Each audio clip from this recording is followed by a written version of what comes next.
네, 묵상 간증 음란 중독자입니다. 믿지 않는 가정에서 첫째 아들로 태어난 저는 어릴 때부터 부모님이 돈 때문에 자주 다투시는 모습을 보면서 자랐습니다. 그러다 청년 시절에 교제하던 자매인 도로 교회를 다니게 되었고 성경에 손을 얹고 목사님의 주례로 결혼도 하였습니다. 그러다 저는 신혼 초에 음란물을 보는 것을 아내에게 들키게 되었습니다. 사실 그 전까진 음란물을 보는 것을 죄라고 여기지 않았습니다. 그것으로 누구에게 피해를 주지 않고 단지 나의 욕구를 해소하는 방법이라고만 생각했기 때문입니다. 그러나 결혼 후 아내가 제게 크게 화내고 고통받는 모습을 보면서 음란물 시청이 죄임을 비로소 인식하게 되었습니다. 하지만 저는 이 사건을 숨기고 도망치고만 싶었습니다. 그런 제게 아내는 교회 소그룹 모임에서 이 일을 고백하면 용서해 주겠다고 했습니다. 회피 성향이 강한 저로서는 도저히 그렇게 할 수 없었지만 그동안 공동체에서 들은 말씀이 있기에 아내의 말대로 적용할 수 있었습니다.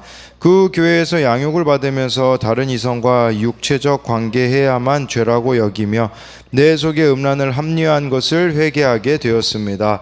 그리고 양육을 받은 후에 예수 그리스도의 종 바울은 사도로 부르심을 받아 하나님의 복음을 위하여 택정함을 입었으니라는 말씀처럼 저도 소그룹 리더로 부르심을 받게 되었습니다. 지금은 소그룹 모임에서 새로운 지체들을 만날 때마다 저에게 음란 중독이 있었음을 고백하고 있습니다.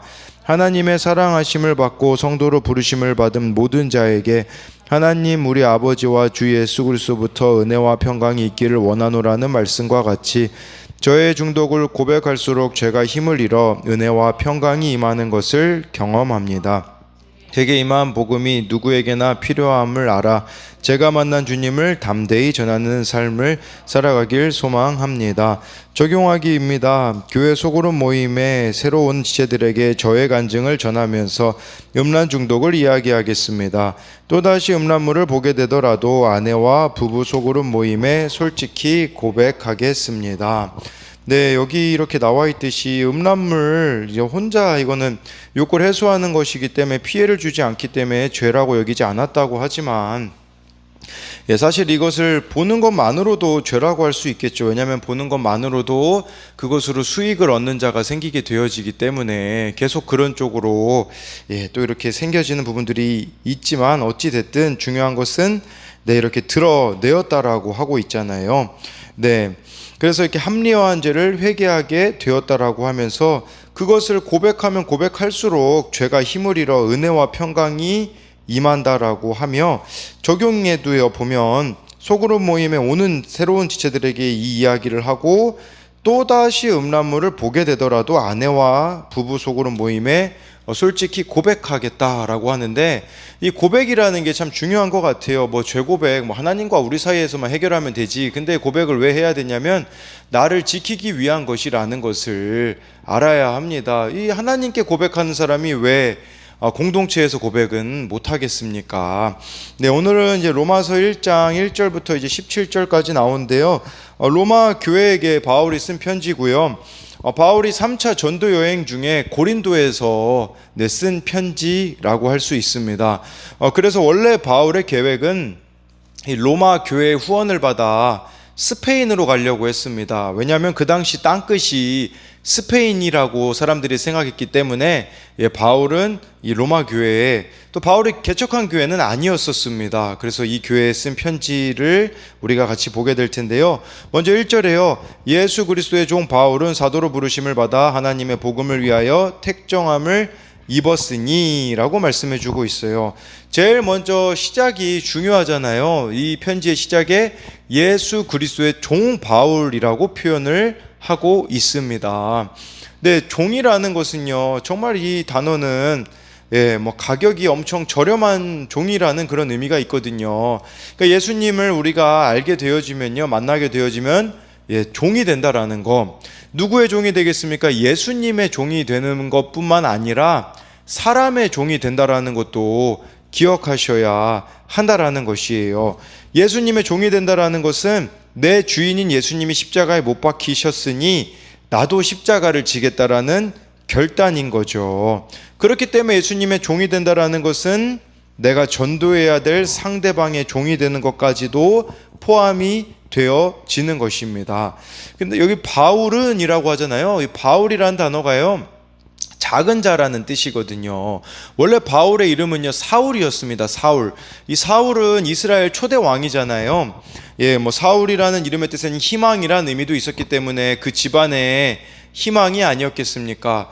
사실 작은 자가 아니라 이 사울이라는 것은 큰 자였었다라는 의미도 있는 것이겠죠. 그런데 예수님을 만난 이후에 그의 이름을 바울로 바꾸었다라는 것은 정말 예수님을 만나면 이렇게 작은 자로 고백할 수밖에 없다라는 것이고, 바울이라는 이름의 또 어근에는요, 포기한다라는 뜻도 담겨져 있습니다. 우리가 예수님을 믿으면 포기하는 것들이 점점 많아지게 될 것임을 말씀해주고 있는 것이에요. 그래서 1절에 대한 적용 질문으로는요, 나는 사람들 앞에서 나 자신을 어떻게 소개합니까?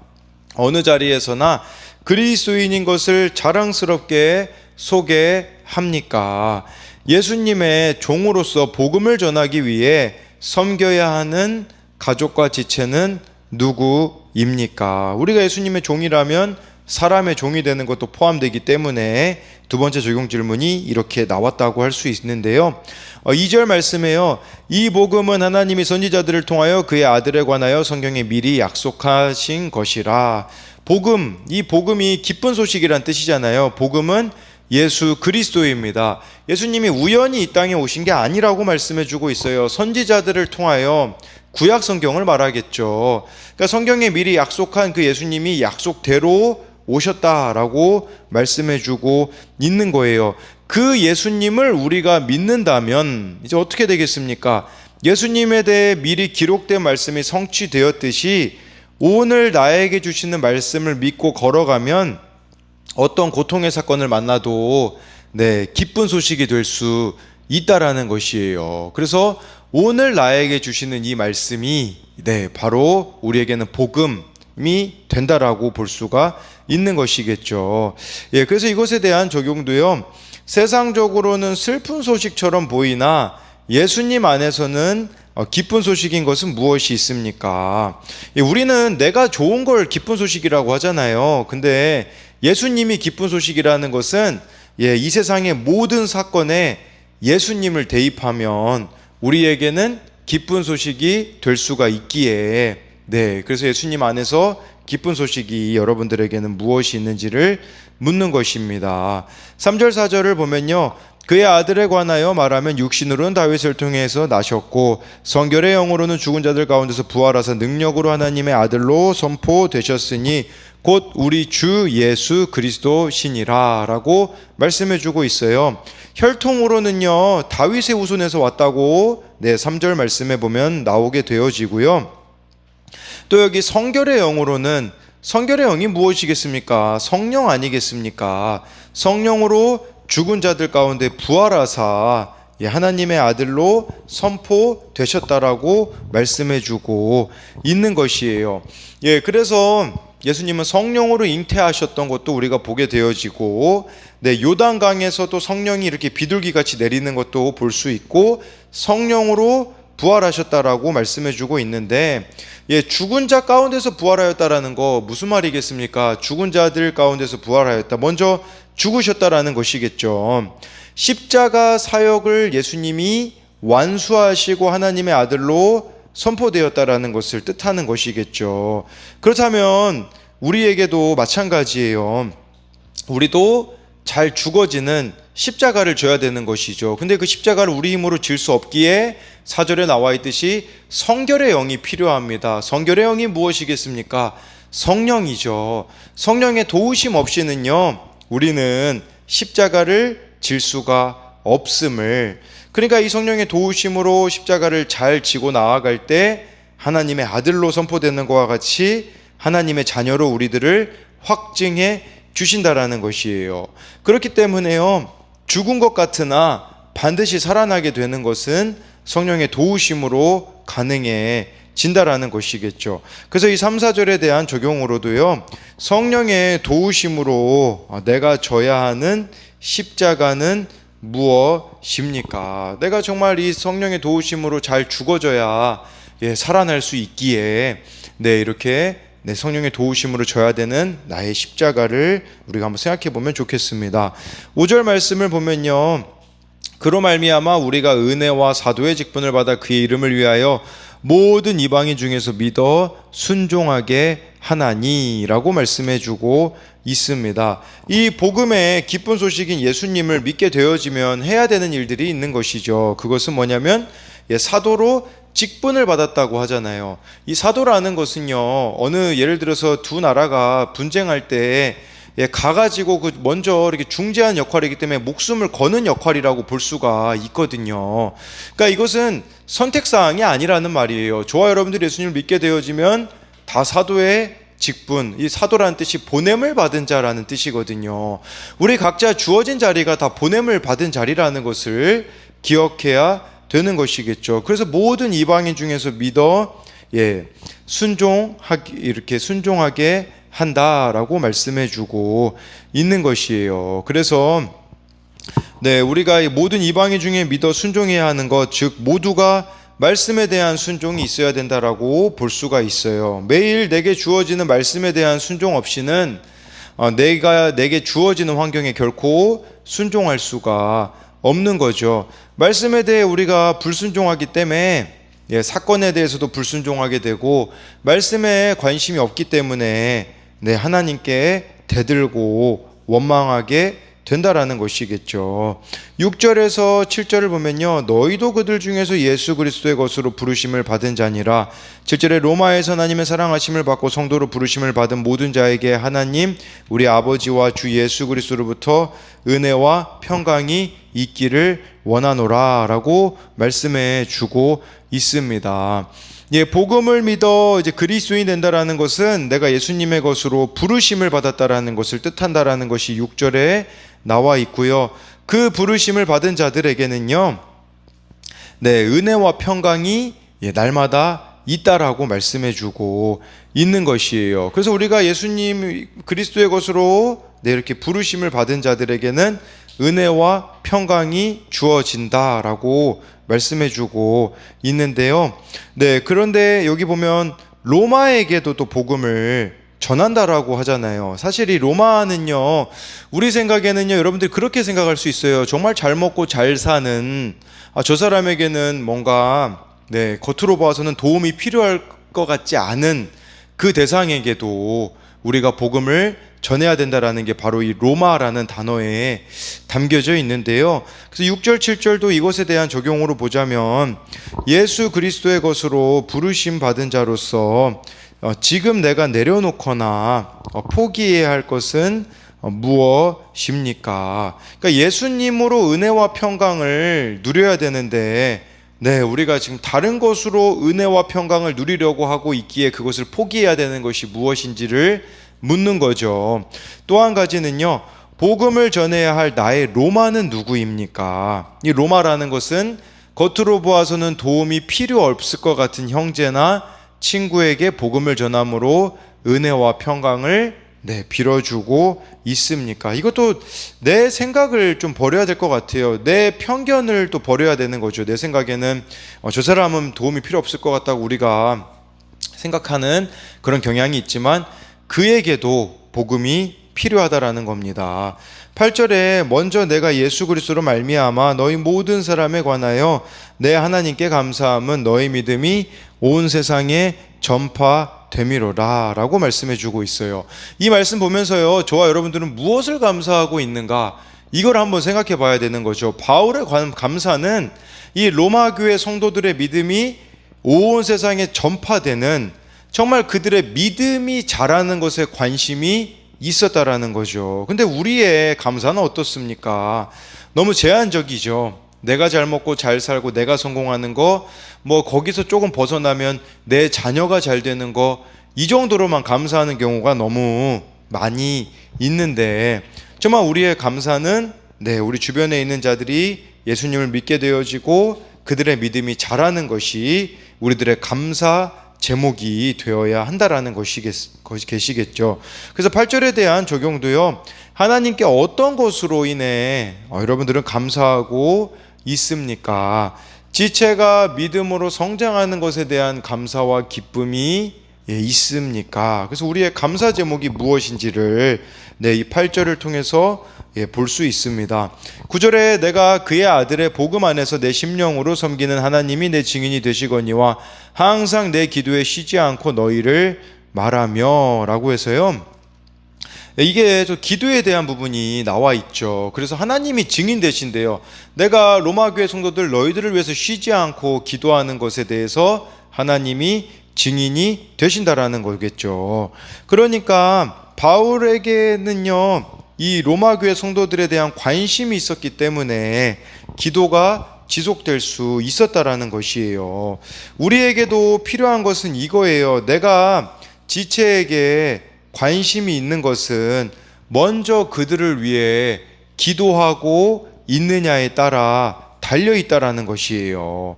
그래서 그 지체가 어떤 반응을 보이든지 상관없이 기도하고 있느냐, 이게 관심이라는 거예요. 우리는 관심이라고 말하면 흔히 뭔가 챙겨주는 것만을 생각하는데요, 그 시작은 기도에 있습니다. 기도를 해야 구체적으로 어떤 관심을 어떻게 해야 될지를 우리가 알 수가 있는데, 근데 많은 기독교인들이 이렇게 습관처럼 하는 말 중에 하나가 기도할게요잖아요. 정말 기도를 하는가? 이런 부분도 우리가 생각해 봐야 한다라는 거죠. 10절에요. 어떻게 하든지 이제 하나님의 뜻 안에서 너희에게로 나아갈 좋은 길을 얻기를 구하노라. 구체적으로 기도를 하잖아요. 그러면 구체적으로 어떻게 나아가야지 좋은 길 얻기를 구하게 되어진다라는 거죠. 여기서 너희에게로 나아갈 좋은 길이라는 것은 무슨 말이겠습니까? 그 사람의 수준으로 내려가는 것이에요. 그러니까 우리가 기도를 하잖아요. 그러면 그 사람의 수준에서 무슨 말을 해야 될지, 무엇을 해야 될지를 알게 되어지는데, 기도를 생략하니까 내 좋은 길로 상대방을 자꾸 이렇게 끌고 가려고 하는 거죠. 그렇기 때문에 잘못된 것이 무엇입니까? 십자군 전쟁, 잘못된 거죠. 그 막 무력으로 예루살렘을 탈환하는, 그렇기 때문에 등 돌린 사람들이 얼마나 많이 있습니까? 우리도 근데 그런 방식으로 자꾸 예수님을 전하려고 하는 것 같아요. 내 방식, 내 생각, 내 좋은 길, 기도함으로써 나의 좋은 길을 포기하고 그 사람의 수준으로 내려가는 지혜가 우리에게 생겨야 한다라는 것이에요.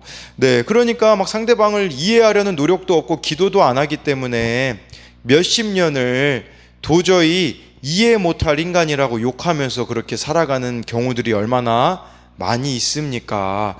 그래서 10절에 대한 적용 질문도, 내가 구원을 위해서 상대방의 수준으로 내려가야 하는 것은 무엇입니까? 여러분, 이게 십자가 방식이라는 것을 기억하셔야 됩니다. 구원을 위해 상대방의 수준으로 내려가야 된다라는 이 부분도 생각해 봐야 되는 것이겠죠. 11절에요. 내가 너희를 보기를 간절히 원하는 것은 어떤 신령한 은사를 너희에게 나누어 주어 너희를 견고하게 하려 함이니, 이 신령한 은사가요, 그 공동 번역 성경이 좀 번역이 잘 됐더라고요. 영적인 축복이라고 나와 있어요. 우리가 나누어 줄 수 있는 영적인 축복은 무엇이 있을까요? 그것은 바로 하나님께서 깨닫게 하시는 말씀이고 나의 고난이 아니겠습니까?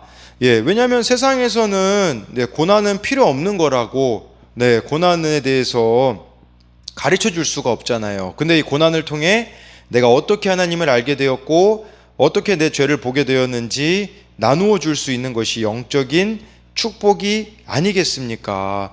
바울이 복음 때문에, 복음 전하는 것 때문에 겪었던 그 고난들, 경험들이 너희를 견고하게 하려 한다라는 게 그런 의미가 아니겠습니까? 바울이 먼저 예수님으로 인하여서 겪은 그 고난이 로마 교회 성도들에게는 믿음을 견고하게 해주는 것이라는 거. 그러니까 저와 여러분들이 겪고 있는 이 고난이 말씀을 통해서 깨닫게 되어지는 것이 나누어 줄 수 있는 영적인 축복이라는 것을 말하는 것이에요. 그래서 이것에 대한 적용도 내가 나누어 줄 수 있는 영적인 축복은 무엇이 있습니까? 오늘 좀 본문이 이렇게 좀 길다 보니까 적용 질문도 참 많은데요.